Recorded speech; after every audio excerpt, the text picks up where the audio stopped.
Ayyana shamaa akkam jirtu hordoftoota kabajamtoota OTS Elsa channel egaan sa'aatii kana wanti isiniif qabadheetti dhufe baay'een keessan karaa keessaatiin imoon biyya Dubaay nuuf hojjetaa hin jiru dafiitii furmaata nuuf kennittanii waan jirtaniif furmaata isa dhumaadhaaf isiniif kennuuf dhufe jechuudha.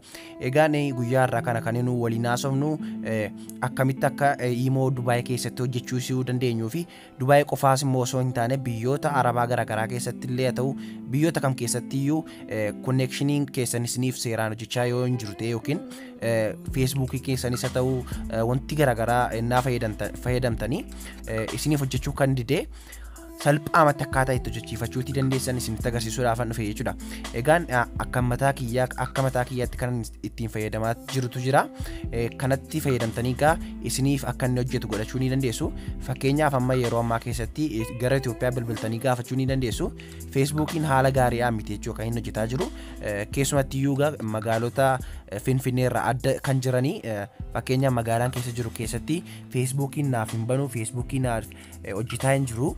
Garuu siistemii kan biraatiin Facebookis ta'ee wantoota kan biraa fayyadamaatiin jira jechuudha. Kun akkuma agartan egaa WhatsApp irratti ergaan ergamu hunda isaayyuu itti fayyadamaatiin jira. Garuu amma sa'a kana siistemicha ofirraa cufee waan hin jiruuf naaf hojjetaa hin jiru jechuudha. WhatsAppiin kiyyas ta'ee Facebookiin jechuudha. Egaan hordoftoota biyyaa Facebookis, WhatsAppis, Imos wanta kamiin iyyuu jechuudha akka barbaadanitti kan isiniif hojjechuutii jedhee salphaatti akkaataa itti hojjechiifachuutii dandeessan isinitti agarsiisuudhaaf dhufe waan ta'eef hanga xumuraatti na waliin ta'an isiniin jedha. Egaan akkamitti sirreeffanna kan jedhuuf viidiyoo yeroo darbee keessatti barsiiseetiin ture waa'ee VPN tornaadoo kana. VPN kun qarshii hedduudhaan kan bitamudha hordoftoota biyyaa. Qarshii gara 10,200 kan bitamudha jechuudha. Appilikeeshinii xiqqoon kun qarshii hanganaatiin kan bitamtudha. Garuu qarshii tokko osoo hin baasiin sharfee tokko otoo ofirkaa hin baasiin jechuudha. Salphaamatti chaanaalii koo keessa seentanii dursitanii daawunloodii godhachuu qabdu jechuudha. Appilikeeshinii kana dirqama aappii kana qabaachuu qabdu.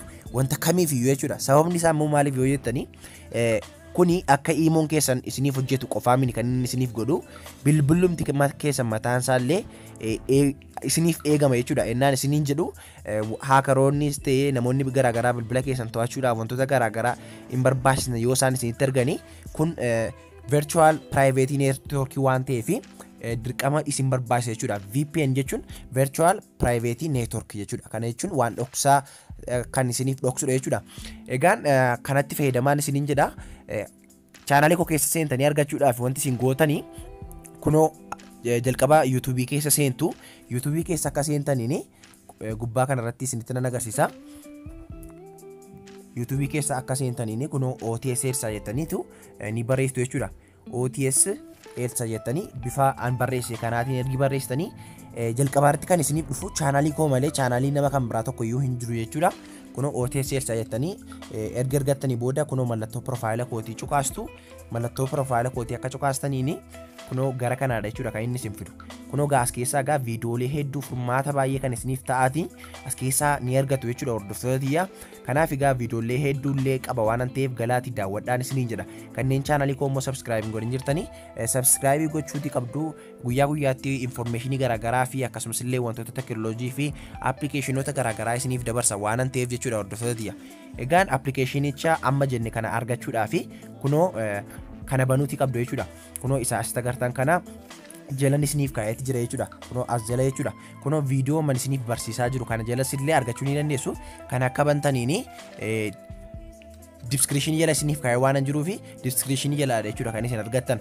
Egaan akkamitti itti fayyadamna appilikeeshinichatti kan jedhuuf immoo appilikeeshinicha ennaa bantanii kunoo bifa kanaatiinidha jechuudha kan inni isiniif banu. Keessoon appilikeeshinicha kana fakkaata jechuudha. Uumaa waa tokko hin cimu piroosesii kan biraa waan isin gaafatu hin qabu. Kunoo al tokkootiif kanatti buutanii konneektii gochuudha jechuudha hordoftoota biyyaa. Al tokkootiif kanatti buutu saniin booda ofiisaatiin konneektii isiniif ta'a jechuudha. Kunoo akkuma agartanii salphaamatti konneektii naaf ta'ee jira. Amma Facebookii na didee jiruu fi WhatsAppii fi Imoon na didee jiru yoo naqee galee banee ilaalee naaf hojjetaa jira jechuudha. Waaw baay'ee tokko speedii qabanii agartu jedheetii yaada. Akkuma argitan egaa baay'ee tokko speedii adda ta'eetiin naaf banee jira jechuudha. Egaan salphaamatti kunoo bifa kanaatiin fayyadameetiin jira jechuudha wanta barbaade. Kunoo gaa Imo keessallee galee isinitti nan agarsiisa. Kunoo Imo keessas nan seena jechuudha. Imoon kiyya haala gaariidha kan inni naaf hojjetaatii jiru. Kunoo akkuma agartanii ergaa baay'een iyyuu qaba jechuudha. Iddoo kanarraa reefuun galee ilaalaatti jira. Kunoo akkuma agartanii akka barbaadanitti immoo qullenaaf hojjetaa jira jechuudha hordoftootiyyaa. Kanaaf bifa kanaatiin itti fayyadamtu appilikeeshinicha jechuudha. Egaan jalqaba gaafa keessa galtanii appilikeeshinichi kunoo isa kanadha jechuudha. Appilikeeshinicha gaafa jalqaba keessa galtanii kunoo al tokkootiif cuqaasuu qofaadha jechuudha. Al tokkoof innaa isinti buutanii gara kanaadha jechuudha. Kan inni isin fidu kunoo accept kan jettu jirti. Accept kana cuqaastu kunoo garanatti xiqqoo ishee akkana dabartu jechuudha. Akkana ergi dabartanii experience now kan jettu jirti jechuudha. Saniin booda kunoo kanatti buutanii konneektii godhachuu qofaadha jechuudha. Hordoftootiyyaa salphaamatti bifa kanaatiin hojjechuu ni dandeessu jechuudha. Kanneen Dubaayii keessa jiraataa jirtanii biyya garaagaraa dirachuullee yoo barbaadan jechuudha. Ofii isaatiin biyya mataa isaatii isiniif filata jechuudha. Appilikeeshiniin kun yoo kan biraallee geeddarachuu barbaadanii kunoo mallattoo alaabaa kan fakkaattu ni jirti jechuudha. Alaabaa kanarraa al tokkootiif ergi isin cuqaastanii kunoo biyyoota barbaadan isin filachiisa jechuudha. As keessaa United Kingdom, Singapore, Ruusiyaa wanta barbaadan irra kaa'atanii itti fayyadamuu ni dandeessu.